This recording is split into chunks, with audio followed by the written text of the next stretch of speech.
Hello all. பர்ட்டிகுலரா நாங்க select பண்ண bowling party start ஆயிடுச்சு. இது வந்து டைமிங் தான் 2 மணி நேரம் ஸ்லாட் தான் நாங்க வந்து புக் பண்ணியிருந்தோம்.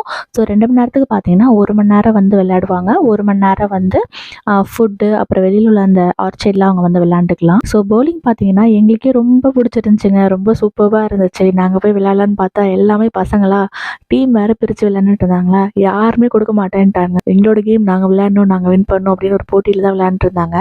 ரொம்பவுமே என்ஜாய் பண்ணி விளையாண்டாங்க. நாங்க கொடுத்த காசு எங்களுக்கு ஒர்த்து அப்படின்ற மாதிரி தான் இருந்தது. பார்ட்டிஸ் பார்த்தீங்கன்னா வீட்லயே கொண்டாடலாமே, ஏன் இவ்வளோ செலவு பண்ணோம் அப்படின்னு யோசிப்பீங்க. இது வந்து எங்களுக்கு செலவா தெரியல. வீட்டில் கொண்டாடுறதோட இது வந்து எங்களுக்கு ரீசனபிளாக தான் இருந்தது. அதுவும் இல்லாமல் நாங்கள் ஃப்ளாட்டில் இருக்கிறதுனால மற்றவங்களுக்கு டிஸ்டர்பன்ஸ் கொடுக்க வேணாம்னு யோசிச்சோம். முக்கியமாக எங்கள் ஃப்ளாட்ஸில் நிறைய பேர் வந்து வயசானவங்க. ஸோ அவங்களுக்கு எந்த டிஸ்டர்பன்ஸும் இருக்கக்கூடாதுன்றதுனால தான் நாங்கள் பர்த்டே பார்ட்டிஸ் வந்து அவுட் சைடில் வந்து இந்த மாதிரி காமன் பிளேஸில் வந்து நாங்கள் வந்து பார்ட்டிஸ் அரேஞ்ச் பண்ணிடுவோம். பார்ட்டி பேக்கேஜ்லேயே வந்து 2 மணி நேரம் டைமிங்கில் வந்து 1 மணி நேரம் விளையாடுவாங்க, 1 மணி நேரத்தில் வந்து சாப்பிடுவாங்க, கேக் கட் பண்ணலாம். அதுக்கு ரிமைனிங் இருக்கிறதுல வந்து நம்ம ஆர்ச்சரில் கேம் விளையாண்டுக்கலாம்.